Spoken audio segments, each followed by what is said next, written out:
The stench of death hangs heavy in A Plague Tale Requiem. A view without a corpse is a rare luxury across its 18-hour campaign, and even then, such reprieves are usually cut short by rats, mercenaries, cultists, or some other horror out of your head. This won't come as a surprise to those who played Asobi Studios' 2019 precursor, A Plague Tale Innocence, which itself offered an equally harrowing riches-to-rags descent into the very belly of war, and suffering amidst the backdrop of a 14th century France. Thankfully, that narrative-driven adventure had a beating heart in the form of its two characters, Amicia and Hugo, who together offered a vestige of warmth and humanity which anchored us into its otherwise grisly world. The other characters remain the life and soul of A Plague Tale Requiem too, though this time their relationships are more complicated. Both Amicia and Hugo bear different kinds of battle scars from their shared trauma. The game picks up just 6 months after the end of the first, and while their journey to find a new home has offered some respite in the meantime, it's not long before Hugo's sickness flares up once again, bringing more trouble with it.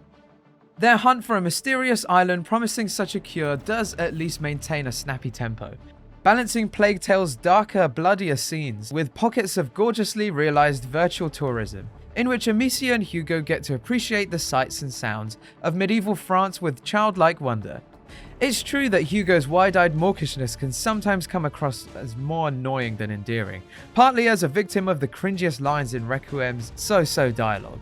But then again, what 5-year-old doesn't start to get annoying after spending extended time in their company? Requiem's story certainly does have its fair share of growing pains, but the earnestness in which Asobi Studios colours its characters, albeit with a big brush, is ultimately difficult not to be charmed by. Once the final act kicks into gear and some of the bigger revelations raise the stakes, you'll find yourself completely invested in where Requiem is headed, and the implications it might lead for the series' future. Similarly, it also takes a little bit of time before Requiem's gameplay comes into its own as a more ambitious stealth game than its predecessor, as Amicia gradually discovers new ways of distracting or dispatching of many human and rodent enemies that cross her path. The big new addition to the toolbox is a crossbow, which allows Amicia to take out helmeted enemies quickly and quietly. Hugo's abilities as the carrier of Macula's curse have also been sophisticated, allowing him to sense enemies from afar, and even take control of entire hordes of rats, capable of devouring several foes in succession. This, in addition to new alchemical ingredients such as tar, alongside specific abilities offered by characters who join you along the journey, broaden the scope of Plague Tale's stealth gameplay significantly, allowing for more experimental, strategic approaches to encounters.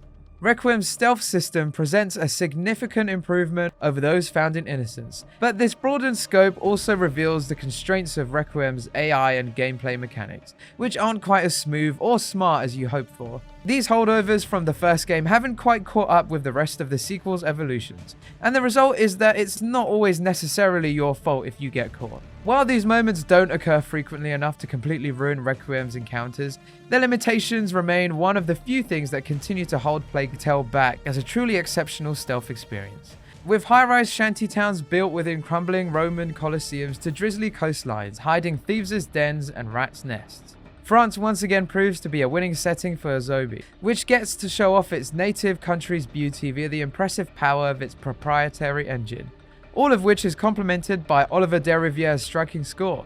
There's the odd blind spot, facial animations can be stilted, and photo mode capture images that are somehow blurrier than the real thing. But at a macro level, Requiem's delicious vistas and atmospheric environments stand toe-to-toe with the visual might of many of its contemporaries, including those made by much larger teams with far bigger budgets. This sense of scale is especially true when A Plague Tale's infamous rat hordes show up, 300,000 of whom can now feature in the play space at once, thanks to Asobi's wise decision to ditch last-gen hardware. When the rodents plume forth from the ground in unholy guises of whiskers and fur, or barrage through walls of cataclysmic tremors and gnashing teeth, they're always an exciting audio-visual showcase to admire. A Plague Tale Requiem is never less than an engrossing slice of historical escapism. While we would have liked to see a greater level of sophistication in the same areas of writing and gameplay that also hampered Innocence back in 2019, Asobi's sequel brings worthy iterations to an already fascinating template, and in doing so treats us to another endearing AA single-player adventure in a market otherwise all too bereft of them.